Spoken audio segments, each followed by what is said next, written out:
오늘 우리 주신 하나님 말씀 함께 보겠습니다. 누가복음 23장 13절에서 25절 말씀입니다. 빌라도가 대제사장들과 관리들과 백성을 불러 모으고 이르되 너희가 이 사람이 백성을 미혹하는 자라 하여 내게 끌고 왔도다. 보라, 내가 너희 앞에서 신문하였으되 너희가 고발하는 일에 대하여 이 사람에게서 죄를 찾지 못하였고 헤롯이 또한 그렇게 하여 그를 우리에게로 도로 보내었도다. 보라, 그가 행한 일에는 죽일 일이 없느니라. 그러므로 때려서 놓겠노라. 무리가 일제히 소리질러 이르되 이 사람을 없이 하고 바라바를 우리에게 놓아주소서 하니 이 바라바는 성중에서 일어난 밀란과 살인으로 말미암아 옥에 갇힌 자로라. 빌라도는 예수를 놓고자 하여 다시 그들에게 말하되 그들은 소리질러 이르되 그를 십자가에 못 박게 하소서 하는지라. 빌라도가 세 번째 말하되 이 사람이 무슨 악한 일을 하였으냐? 나는 그에게서 죽일 죄를 찾지 못하였나니 때려서 놓으리라 하니 그들이 큰 소리로 재촉하여 십자가에 못 박기를 구하니 그들의 소리가 이긴지라. 이에 빌라도가 그들이 구하는 대로 하기를 언도하고 그들이 요구하는 자 곧 밀란과 살인으로 말미암아 옥에 갇힌 자를 놓아주고 예수는 넘겨주어 그들의 뜻대로 하게 하니라. 아멘. 본문을 가지고 세상의 도전들이라는 제목으로 말씀 전가하겠습니다. 우리가 고백하는 사도신경에 보면 본디오 빌라도에게 고난을 받으사 십자가에 죽으시고 라는 문장이 있습니다. 빌라도 입장에서는요, 자신이 죽고서도 계속 기록에 남는 것이기 때문에 치욕적이고 불명예스러운 기록입니다. 하지만 반대로 우리는 빌라도가 얼마나 큰 죄를 지었는지를 알 수 있는 대목인 것이지요. 어제 말씀에 의해서 오늘 본문에 보면 빌라도는 예수님에게서 아무 죄도 찾을 수 없다라고 오늘 성경은 말합니다. 무려 3번에 걸쳐서 빌라도가 이야기를 합니다. 14절, 15절, 22절이죠. 3번이나 빌라도는 예수님이 죄가 없다라고 주장을 합니다. 여러분, 3번 이야기했다라는 것은요, 재판장이 판결봉을 3번 치듯이 결코 뒤집을 수 없는 판결이다라는 것을 이야기하는 겁니다. 예수님이 아무 죄가 없다면 재판관 이 빌라도는 어떻게 합니까? 그냥 예수님을 돌려보내줘야 됩니다. 풀어줘야 되는 겁니다. 그런데 16절과 22절에 빌라도는 어떻게 말합니까? 때려서 놓으려고 한다라고 성경은 기록합니다. 아니, 여러분 생각해 보십시오. 죄가 없습니다. 그러면 죄가 없는데 왜 때립니까? 이런 모순이 어디 있습니까? 도리어 예수님께서는요, 무고죄로 그들을 자신을 고발한 자를 반대로 고발해야 합니다. 왜 이렇게 비뚤어진 판결을 빌라도는 내리고 있습니까? 더 나아가서 빌라도는요, 예수님을 때려서 놓아주려고 했던 뜻을 바꿔서 이번에는 고발자들이 요구하는 십자가에 못 박는 사형을 언도하지요. 25절 하반절입니다. 예수는 넘겨주어 그들의 뜻대로 하게 하니라. 아멘. 빌라도는 정확한 진리가 무엇인지 알고 있었습니다. 예수님이 죄가 없다라는 거죠. 그런데 소신 있게 행동하지 않습니다. 그 이유는 빌라도는 밀란을 두려워했습니다. 로마는요, 예루살렘을 특별자치국으로 지정했습니다. 그리고 총독을 보내서 다스리게 했는데요. 총독의 역할은 그들의 종교, 유대교를 존중해 주면서 사람들로 로마에 반란을 일으키지 못하도록 하는 역할을 이 총독이 가지고 있었습니다. 만약 반란이 일어나게 되면 결국 빌라도는요, 모든 책임을 지고 그 자리에서 물러나야 했습니다. 결국 빌라도는 자신의 이신양면의 목적 때문에 예수님을 버리게 된 것입니다. 여러분, 우리들 그리스도인들은요, 세상에서 빛과 소금의 역할을 감당하는 자로 주님이 부르셨습니다. 사명을 가지고 이 땅에서 사는 자들입니다. 그런데 우리가 사는 세상은요, 우리에게 성경의 진리만을 요구하는 것이 아닙니다. 진리와 멀어진 부조리를 선택하라고 압박할 때가 있습니다. 회사에서 비자금을 마련하라고 여러분들에게 요구한다면, 또 탈세하기 위해서 거짓으로 신고하라고 한다면, 좋은 게 좋은 거야 라고 말하며 법을 어기도록 그리스도인인 저와 여러분들에게 강요한다면 여러분 어떻게 하시겠습니까? 세상에는요, 그리스도인들에게 많은 도전들을 하고 있습니다. 저와 여러분들이 이 땅에 보냄받은 선교사입니다. 우리는 선교사적 사명을 감당하며 살아야 합니다. 우리가 생활하는 삶의 모든 영역이 선교지입니다. 우리는 삶이 선교입니다. 우리의 삶이 선교인 것입니다. 세상의 도전 앞에서 하나님의 사람으로 선교사로서 승리하려면 우리는 어떻게 살아야 하는 것일까요? 오늘 말씀을 통해 살펴보겠습니다. 첫 번째는 불의에 맞서는 것입니다. 예수님의 제자요 하나님 나라의 군대인 저와 여러분들은요 죄에 대해서 양보와 타협하는 마음을 가져서는 안 되는 것입니다. 두 번의 앞선 신문의 과정에서 빌라도는요 한결같이 예수님이 무죄를 주장했습니다. 하지만 민심은 진리와 상관이 없었습니다. 오로지 예수님을 사형을 요구했지요. 아마도 빌라도는 내가 만약 우리의 요청을 듣지 않을 시에는 각오하라는 도전과 두려움으로 받아들였을 것입니다. 그래서 빌라도는 먼저 양보하는 것이지요. 어떤 양보입니까? 예수님은 무죄하지만 가벼운 죄로 처벌하는 것입니다. 예수님을 때려 보내려고 한 것이지요. 하지만 고발자들인 그들은요 성에 차지 않았습니다.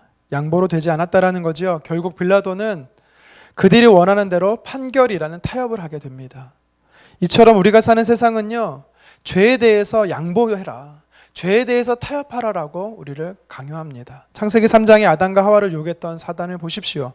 또 광야에서 40일 금식했던 예수님을 향해 시험했던 이 사단을 보십시오. 양보하고 타협하라라고 유혹하는 것입니다. 선악과를 먹어도 죽지 않아. 한번 먹어봐.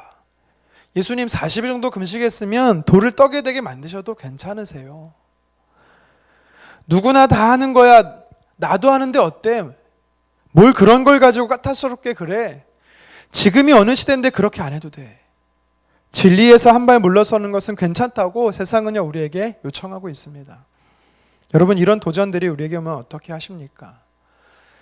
그래, 이 정도면 괜찮겠지 뭐 양보하고 타협하십니까?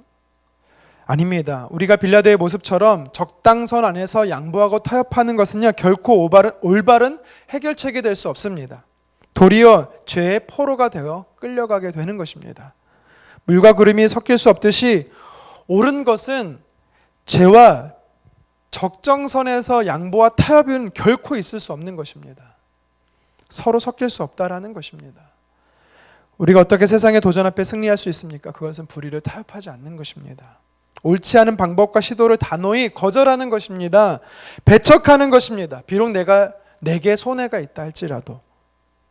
모두가 진리가 아닌 것을 예라고 말해도 하나님의 사람인 저와 여러분들은 노라고 말할 수 있는 거룩한 용기가 있어야 되는 것입니다. 소돔 같은 이 세상, 불의가 만연한 이 세상, 이 땅에 살아가는 저와 여러분들에게, 그리스도인들에게 빌라도의 경우처럼 불의와 양보하고 타협할 것을 요청받을 때가, 강요받을 때가 많습니다. 여러분 기억하십시오. 진리를 타협하고 양보하는 것은요 굴복으로 이어지는 것입니다. 결국 죄를 짓는다라는 것입니다. 단호히 진리의 편에서 거절하는 저와 여러분 되기를 주님의 이름으로 축원합니다. 계속해서 본문의 말씀을 통해 세상의 도전 앞에 승리하는 영향력 있는 그리스도인을 살기 위해서 어떻게 해야 합니까? 하나님의 뜻을 선택하는 것입니다. 본문 24절과 25절에 빌라도는 결국 불의를 택하게 됩니다. 예수님께 십자가형을 언도한 것이죠. 세상의 요청을 선택한 겁니다. 다수의 뜻을 따라 선택한 것입니다. 사람을 기쁘게 하는 것이 다 틀렸다고 말씀드리는 것이 아닙니다. 사람에게 선한 영향을 끼치는 것 좋은 것입니다. 하지만 사람을 기쁘게 하기 앞서 그리스도인들은요 먼저 하나님을 기쁘시게 하는 것을 선택해야 되는 것입니다. 우리가 사는 이 땅에서 이 세상의 요구, 사람들의 뜻이 있습니다. 그런데 이것들이 하나님의 뜻인 기록된 하나님의 말씀 성경과 불일치될 때가 있습니다. 충돌될 때가 있습니다. 이때 우리는요 우리의 선택과 판단의 기준을 명확히 해야 합니다. 무엇이 되어야 합니까? 하나님의 기록된 말씀, 성경, 하나님의 뜻이 되어야 된다는 것이죠. 실명을 거론할 수는 없지만 국회의원 중에 대형교회를 출석한 한 집사님이 계십니다. 여성의 인권을 말하면서 모든 사람은 평등하다라고 말합니다. 저도 그 의견에 동의합니다. 하나님께서는요 사람을 남자 여자로 만드셨기 때문에 하나님 안에서 다 평등합니다. 그런데 그분이 이런 말을 하셨습니다. 성은 후천적으로 선택할 수 있고 진리의 말씀은 시대 요청에 따라 바뀔 수가 있다. 여러분 정말일까요? 하나님의 말씀이 시대에 따라 바뀌어야 될까요? 시대가 요청하기 때문에, 사람들이 요청하기 때문에 선택해야 한다는 것 과연 옳을까요? 지지층이 이탈되지 않도록 한 표라도 더 얻기 위해서 한 이 의원의 행동 오늘 본문의 빌라도의 행동과 뭐가 다릅니까? 하나님의 사람들이 우리는 진리이신 하나님 말씀을 가지고 결단해야 합니다. 아무리 사람들이 요청하고 시대가 요청한다 할지라도 하나님의 뜻과 다르다면, 배치된다면 우리는요 아니라고 말할 수 있어야 합니다. 성경은 말합니다. 로마서 12장 2절입니다. 너희는 이 세대를 본받지 말고 오직 마음을 새롭게 함으로 변화를 받아 하나님의 선하시고 기뻐하시고 온전한 뜻이 무엇인지 분별하도록 하라. 아멘. 이 세대를 본받지 말라라는 것입니다. 이 세대와 타협하지 말라라는 것입니다. 또 성경은 뭐라고 말합니까? 사람이 행한 대로 보응하시겠다라고 말합니다. 하나님은요 우리가 선택하고 결정한 것에 따라 보응하십니다. 우리가 하나님 뜻에 선택했다면 그 뜻에 따라 하나님께서 우리에게 복을 주실 것입니다. 하지만 하나님 뜻과 대치되게 죄를 선택했다면 그 죄에 대한 대가를 물으실 겁니다. 결정한 것에 반드시 대응하는 결과가 있다는 것을 여러분 기억하십시오. 빌라도가 그에 대한 대가를 지금도 사도신경을 통해서 대가를 지불하고 있는 것입니다. 저와 여러분들도 예수님처럼 하나님의 기뻐하시는 뜻을 따라 십자가의 길을 걷는 저와 여러분 되기를 간절히 소망합니다. 하나님의 사람들이 우리들은 세상에서 많은 도전들을 받습니다. 진리에서 멀어져도 된다고, 괜찮다고, 진리를 양보하고 타협하라고 도전받습니다.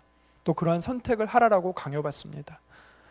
하지만 저와 여러분들 이 땅에 살아가는 예수님 닮은 작은 예수가 되어야 합니다.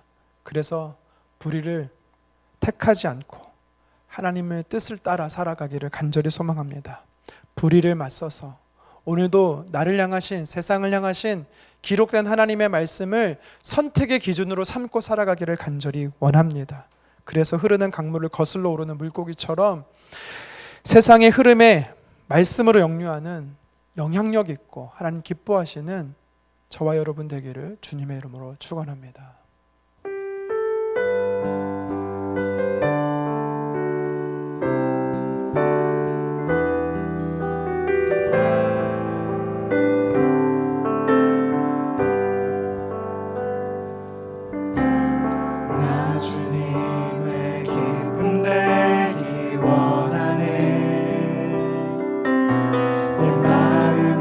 새롭게 하소서.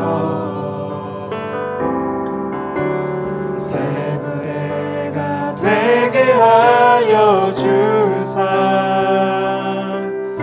주님의 빛 비추게 하소서. 내가 원하는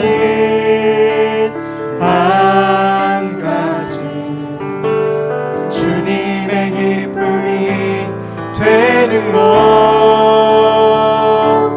내가 원하는 한 가지 주님의 기쁨이 되는 것. 겸손히 내 마음 드립니다. 나의 모든 것 받으소서. 나의 맘 깨끗게 씻어주사 주의 길로 행하게 하소서. 내가 원하는 한 가지 주님의 기쁨이 되는 것. 내가 원하는 한 가지 주님의 기쁨이 되는 것. 내가 원하는 한 가지 주님의 기쁨이 되는 것. 내가 원하는 한 가지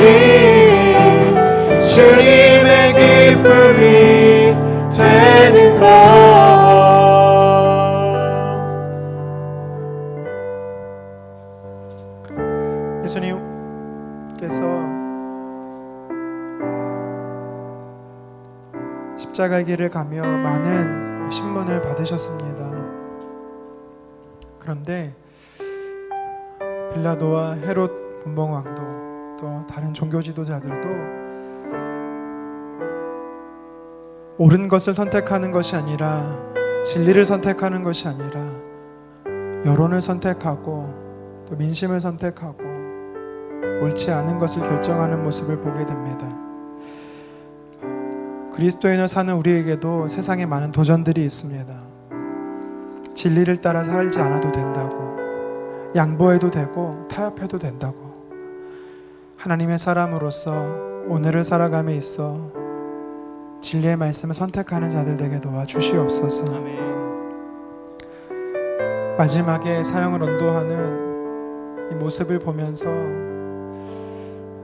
사람을 기쁘게 하는 선택이 아니라 하나님을 기쁘시게 하는 선택을 하는 하나님의 사람이 되어야 되기를 간절히 원합니다. 세상의 도전 앞에서 하나님을 기쁘시게 하는 자들 되기를 원합니다. 하나님의 선하시고 기뻐하시고 온전한 뜻을 분별하여서 세상에서 승리하는 저희 모두 될 수 있도록 주여 도와주시옵소서. 예수님의 이름으로 기도드립니다. 아멘.